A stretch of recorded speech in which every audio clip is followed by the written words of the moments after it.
Programme anchor screen पर खुशामदीद। मैं हूं मुताहिर जलीस खान और मैं हूं रानी सैफुल्ला खान। दिन भर आज अच्छी खबरें आती रही और ये अच्छी खबर सिर्फ आज नहीं बल्कि 3 दिन से आ रही हैं।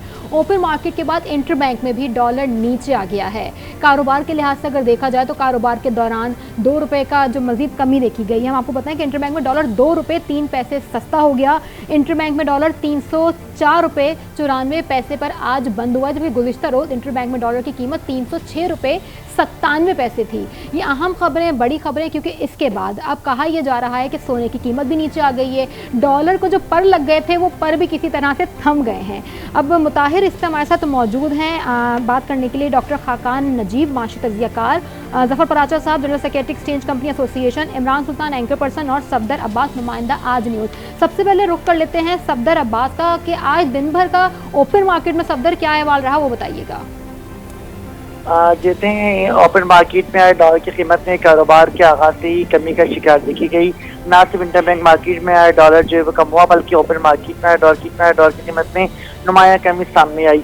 हम बात कर लेते हैं रवा हफ्ते की, कारोबारी हफ्ते की। तो हमने देखा था कि हफ्ते के रोज जो है वो 2 सितंबर को यानी कि ओपन मार्केट में डॉलर की कीमत फरोख्त 328 रुपये पर मौजूद थी, जो बुलंद सतह बताई जा रही थी। लेकिन आज हमने देखा कि 7 सितंबर को आज जुमेरात का दिन है, जो खत्म हो चुका है, ट्रेडिंग भी खत्म हो चुकी है।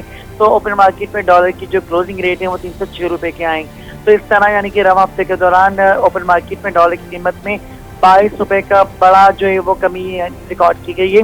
इसी तरह से डॉलर के साथ साथ गिरावट के साथ हमने जो दीगर आम कंट्रीज कहलाती हैं, जैसे पाउंड स्टर्लिंग है, यूरो है, सऊदी रियाल है, दिरहम है, तो इन सब की कीमतों में नुमाया कमी आई है। इसी तरह से हम देख लेते हैं कि रवा हफ्ते पाउंड स्टर्लिंग की कीमत में 32 रुपये की कमी हुई, यूरो की कीमत में 27 रुपये जो है वो घट गए, जबकि इसी तरह से सऊदी रियाल 6 रुपये और यूएई का जो दिरहम है वो भी 6 रुपये 90 पैसे कम हो गया।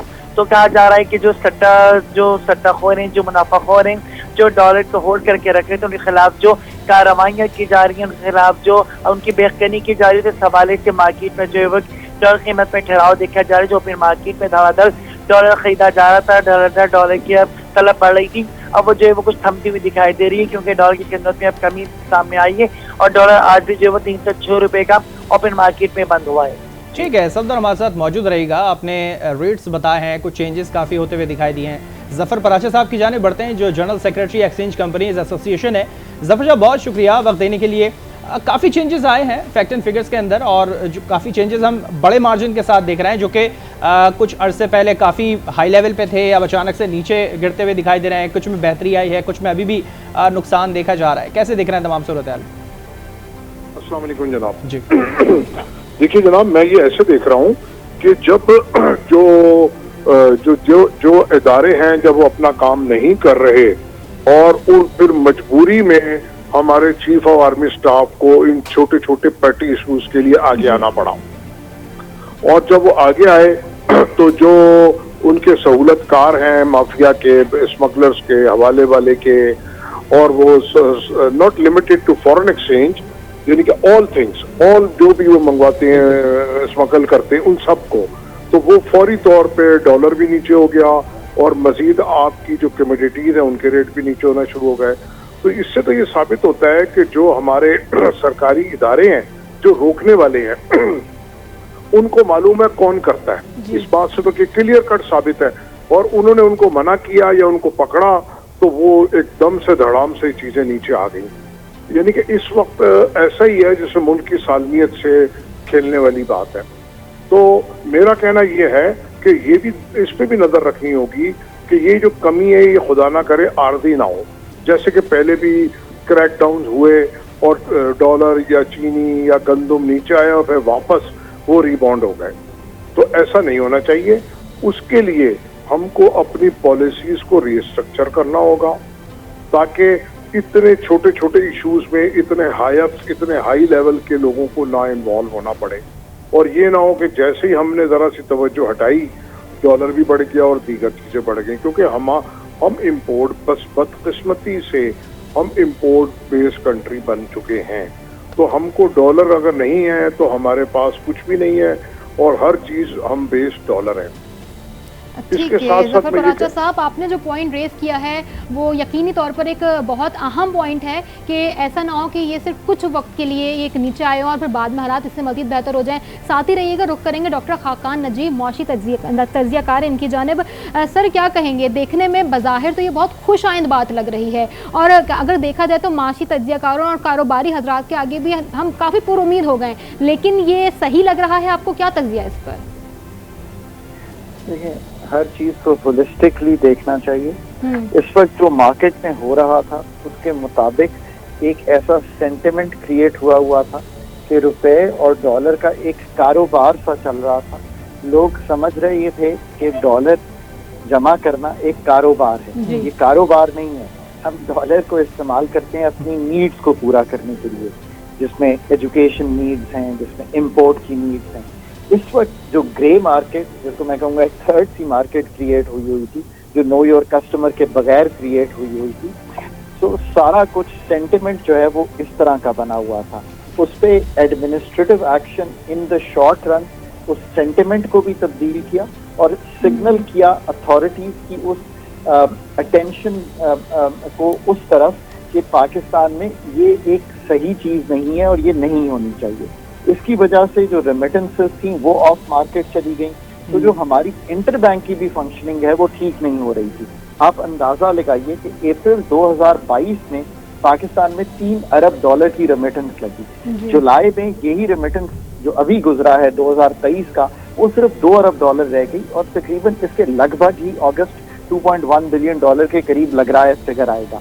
अब ये फॉर्मल चैनल्स को इनफॉर्मल में जाना, रुपए की बजाय डॉलर को एक स्टोर ऑफ वैल्यू बन जाना, एक्सपोर्टर्स को अपनी रसीद को होल्ड कर लेना और पूरे मुल्क में एक ऐसा सेंटिमेंट क्रिएट हो जाना कि पाकिस्तान खुदा न खास्ता एक तनज़्ज़ुली की तरफ जा रहा है, इसकी सिग्नलिंग अथॉरिटीज की तरफ से, और अथॉरिटीज का ये काम है कि वो मार्केट को सिग्नल करें। पर इससे ज्यादा जरूरी जो काम हुआ है वो भी याद रखिए कि जो स्टेट बैंक की तरफ से एक्सचेंज कंपनीज को ये A-B कैटेगरीज और ये जो फॉर्मलाइज करना है, इनका पेड अप कैपिटल बढ़ाना है, बैंकों को लाना है, फॉर्मलाइज सेक्टर में इनको चलाना है, इसका भी एक इम्पैक्ट आया। अच्छा खाकन साहब, मैं यहाँ आपको एक पॉइंट मैं रोकूंगा। जिस तरह से जफर पराचा साहब ने कहा था कि पॉलिसी को रिस्ट्रक्चर करने की जरूरत है, तो यहाँ पे उसकी स्पेसिफिकेशन क्या होगी, किस तरह से आप इसको डिस्क्राइब करेंगे? तो सबसे इम्पोर्टेंट 2 पॉलिसीज हैं। एक तो हमने फॉर्मेलिटी की बात की कि ये इनफॉर्मल मार्केट्स जो नो योर कस्टमर के बगैर चल रही हैं, इनका खात्मा, स्मगलिंग का खात्मा, होर्डिंग का खात्मा, ये माइंडसेट का खात्मा। प्लस आपको एक्चुअल में देखें, पाकिस्तान में एक डॉलर लिक्विडिटी क्रंच है जो पराचा साहब जिस तरफ हिंट कर रहे हैं कि ये वापस ना चला जाए, उसको संभालने का तरीका इंटरबैंक मार्केट की प्रॉपर फंक्शनिंग है। इसको समझने की जरूरत है। इससे मेरा क्या मतलब है, जब 2019 में हमने पाकिस्तान में ये रिफॉर्म किया और मैं टेबल पे मौजूद था जब हमने ये रिफॉर्म किया कि हम market based exchange rate mechanism पे पाकिस्तान को ले जाएंगे। इससे हमारा मतलब ये तो नहीं था कि अगर डॉलर की जो मार्केट है इंटरबैंक की, उसमें कंटिन्यूस लिक्विडिटी का चैलेंज रहे, तो ये ओपन मार्केट और ये जो हमारी मार्केट का बेस्ड एक्सचेंज रेट की फंक्शनिंग है, ये एक डिस्टर्ब रही है। अब इंटरबैंक को प्रॉपर लिक्विडिटी आएगी जब हम अपनी एक्सपोर्ट रिसीट, जब हम अपनी रेमिटेंसेस प्लस जो इनफ्लोज आने हैं, याद रखिए बड़े इंपॉर्टेंट कमर्शियल बैंक्स के जो हमारी फाइनेंसिंग है, मैं समझता हूं कि 3 से 5 अरब डॉलर वापस गया हुआ है, उसको देखें आप। इसके अलावा आप वो देखिए 9 अरब डॉलर जो जनीवा में प्लेज हुआ था, आप प्रोग्राम लोन्स देखिए जिनकी बात हो रही है, आप प्रोजेक्ट लोन्स देखिए। जब ये सब लिक्विडिटी इंप्रूव होगी तो आपकी ये मार्केट की प्रॉपर फंक्शनिंग होगी और आप तयन कर पाएंगे इस पैरिटी का। पर इसके साथ साथ ये भी याद रखिए कि हमने बहुत सा डेट देना भी है इस साल, हमारी डेट पेमेंट्स ड्यू हैं और रुपया इस वक्त ये भी याद रखिए उसकी जरूरत ये भी है कि हम डॉलर डेट पेमेंट के बाद हमारी पोजीशन क्या होगी, हम क्या समझते हैं इस पर? जी बहुत आपने अच्छा सवाल किया। ये भी याद रखिए कि हमने कम से कम 28.5 अरब डॉलर अरेंज करने हैं इस साल IMF के साथ, जो हमने तय किया हमारी फाइनेंसिंग नीड है। इसलिए मैं बार बार कहता हूं जो मैंने सारे जराए बताए हैं वो जराए हमें नजर आने चाहिए लिक्विडिटी आती हुई। एक और चीज जो हमें संभालनी है वो ये है कि अभी इम्पोर्ट बिल जो है हमारा $90 से ऊपर ब्रेंट की कीमत चली गई है, हमें उस पर भी नजर रखनी है। इसलिए जो लोगों का ये खर्चा है कि ये हम वापस रूपी की स्लाइड में ना चले जाएं, रूपी को इस्तेहकाम इन द शॉर्ट रन देगा हमारी जो डॉलर लिक्विडिटी फ्लोज हैं। In the long run FDI जो हम SIFC के थ्रू काम कर रहे हैं, प्लस याद रखिए कि अब मैं सबसे इम्पोर्टेंट बात करने जा रहा हूं जो हम सबको कौम को समझनी है। रुपए की कदर बाकी करेंसीज के अगेंस्ट आपकी पैदावारी सलाहियत है और कुछ भी नहीं है। ये जरूरी समझिए कि जब तक पैदावार करेंगे एग्रीकल्चर की, मैन्युफैक्चरिंग की, जो दुनिया में बिकेंगी चीजें, आप एक कैरेट एंड स्टिक के साथ अपनी जो कंपनी है ना उन्हें कहें कि यहाँ इतना बेचोगे पर बाहर जाकर इतनी चीज बेचो। अब एक्सपोर्ट्स को ऐसे चलाइए। अगर ये नहीं करेंगे, जब तक दुनिया में पैदावारी सलाहियत बेहतर करके compete नहीं करेंगे, आपकी रुपए की कदर मुस्तहकम नहीं होगी।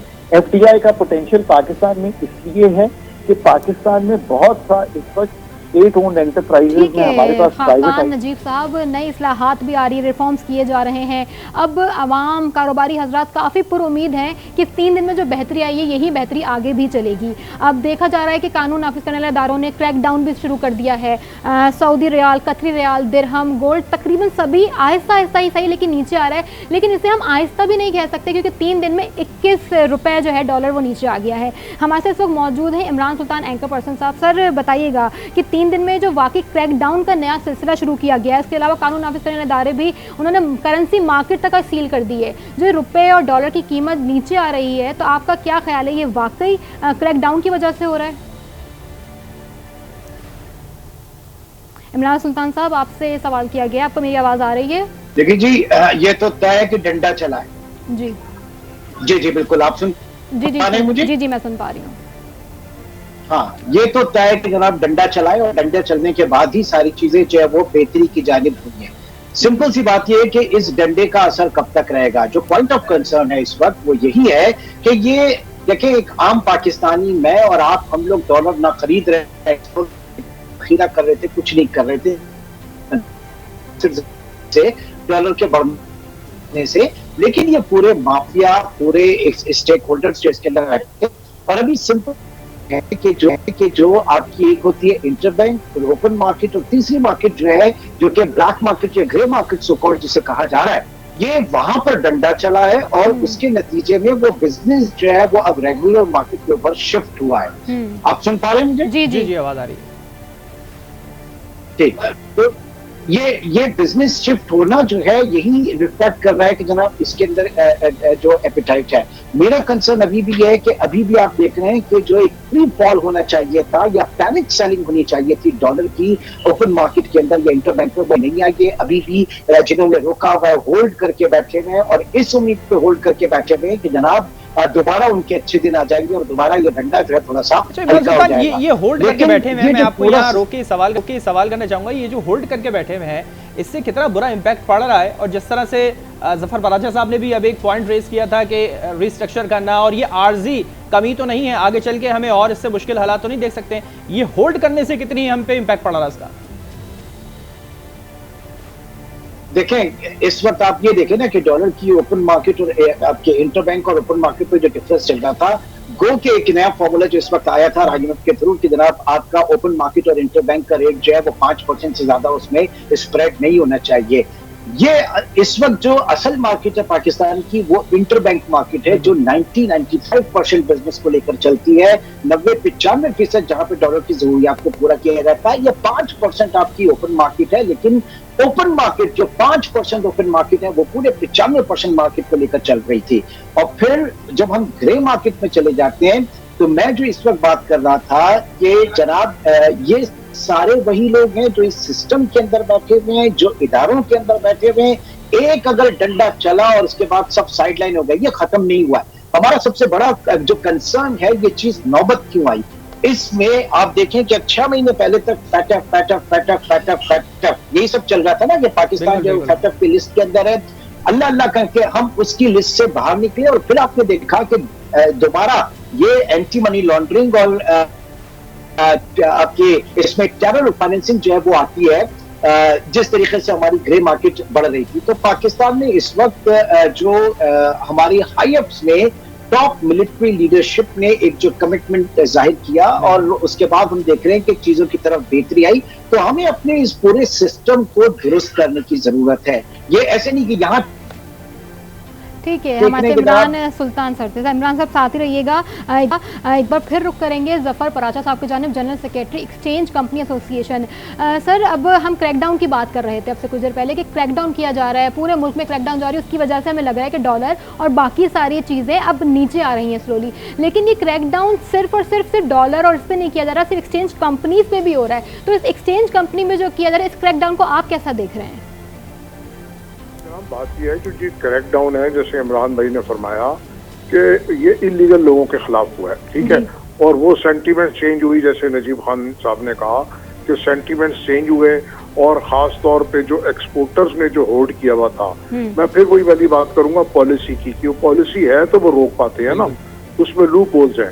अगर वो लूप होल ना हो तो वो ना रोक पाए, जैसी उनकी पेमेंट रियलाइज हो या वहां से आए तो स्ट्रेट फॉरवर्ड यहाँ आ जानी चाहिए। यहाँ पे हर आदमी ने अपने मकसद के कवानीन बनाए हुए हैं। अगेन मैं वो बात कहूँगा कि अगर तमाम इदारे विजिलेंट हो और सही काम कर रहे हों तो ये मसाइल ही ना खड़े हों। फिर जो बात है ग्रे मार्केट की, स्मगलिंग की, इस वक्त छोटे से छोटा बड़े से बड़ा आदमी स्मगलिंग का कारोबार कर रहा है, क्योंकि इतना लुक्रेटिव और जो इसका जो प्रॉफिट है इतना इंस्टेंट है कि वो अभी सुबह करता है शाम को मिल जाता है। अगर 10,000 लोग पहले ये काम कर रहे थे, अब 1 लाख कर रहे हैं, और इसके जो रोकने वाले हैं वो मेन बेनिफिशियरी हैं। तो अब मजबूरी में अगर हमारे इतने हाई अप्स को या हमारी सुपीरियर एजेंसीज को, जो इंतहाई अहम मुल्की हालात के, दहशत गर्दी को, दूसरी चीजों को देखते हुए हमको ये आना पड़ रहा है। आपके तवज्जो से एक मैं अहम नुक्ते की तरफ तवज्जो मरकूज कराना चाहता हूँ, ड्रग के ऊपर, कि जो तेजी से यहाँ पे आपके यहाँ ड्रग फैल रही है, और खुदा ना करे आने वाले दिनों में आपको या मेरा बच्चा, हमको जब पता लगेगा जब हम उसको रिहेबिलिटेशन की तरफ जाना होगा, तो ये सारे पैसे, ये ग्रे मार्केट, ये डॉलर, ये स्मगलिंग, ये सब वही है, क्योंकि आपके यहाँ जो इकोनॉमी है वो पैरेलल 70% पे चली गई है। मैं जरा थोड़ा मौजू से हट गया हूँ, लेकिन ये भी बताना जरूरी है कि ये एक आने वाली एक नई मुसीबत है जिसको हम लोग नहीं देख रहे। ठीक है, आने वाली मुसीबत है जो हम नहीं देख पा रहे हैं। खाकान साहब हमारे साथ मौजूद है। खाकान साहब, इस पे आपका पॉइंट ऑफ व्यू मैं लूंगा कि कैसी परेशानी है, ये कैसी मुसीबत है जो आते हुए शायद हम देख भी पा रहे हैं और उसको नोटिफाई नहीं कर पा रहा। जिस तरह से जफर साहब ने कहा कि कुछ लूप होल्स हैं, उनको कौन नोटिफाई करवाएगा और उसकी बेहतरी के लिए क्या हो सकेगा, और ये जो कमी हम देख रहे हैं अब ये आर्जी है, इसमें बेहतरी होती हुई दिखाई देगी कुछ? देखिए, ये तो डिपेंड करता है कि हम अपना जो डॉलर की लिक्विडिटी है, पाकिस्तान एक डॉलर लिक्विडिटी क्रंच में है, इस डॉलर लिक्विडिटी क्रंच से पाकिस्तान को निकालना है। जितने फंड फ्लोज इस वक्त आपने इमेजिन किए हुए हैं वो हैं तकरीबन 28.5 अरब डॉलर के, जो हमें इस साल में चाहिए। ये याद रखिए कि हमने डेट पेमेंट्स भी करनी है, $90 से ऊपर इस वक्त तेल की भी कीमत है, तो हमें इनको मैच करने के लिए मार्केट में जो डॉलर लिक्विडिटी है, और अब मैं बिल्कुल इंटरबैंक की बात कर रहा हूँ, हमें उसमें ये डॉलर लिक्विडिटी जो है वो मेंटेन करनी है। मैं यहाँ तक कहने को तैयार हूँ कि पाकिस्तान की जो इंटरबैंक मार्केट है, जिसमें हमने इसको मार्केट बेस्ड एक्सचेंज रेट का नफाज किया, ये इस्लाह की हमने, पाकिस्तान में एक रिफॉर्म हुआ जब हमने कंट्रोल्ड एक्सचेंज रेट। टाइम बहुत शॉर्ट रह गया है, अब मैं आखिर में आपसे पूछना चाहूंगा इसकी बेहतरी के लिए हम क्या कर सकते हैं, बस बहुत शॉर्ट टाइम पे। देखिए, इसकी बेहतरी के लिए हम डॉलर्स के इनफ्लो को इंश्योर करें, हम ये इंश्योर करें कि ग्रे मार्केट फंक्शनिंग ना हो, हम ये इंश्योर करें कि स्ट्रक्चरल फ्लॉज जो एक्सचेंज कंपनीज में हैं उनको दूर किया जा सके, हम ये इंश्योर करें कि ओवर द बॉर्डर जो स्मगलिंग होती है उसको रोका जा सके, और हम ये इंश्योर करें कि ये जो विजिलेंस है ये कंटिन्यूस रहे। खाकान साहब, प्रोग्राम में वक्त तकरीबन खत्म हो चुका है, आपने वक्त दिया। खाकान अजीब, माशी तज्जियाकार, उनके साथ Zafar Paracha, general secretary exchange company association, Imran Sultan, anchor person Safdar Abbas, आप चारों के वक्त का बहुत शुक्रिया। प्रोग्राम से फिल वक्त इतना ही।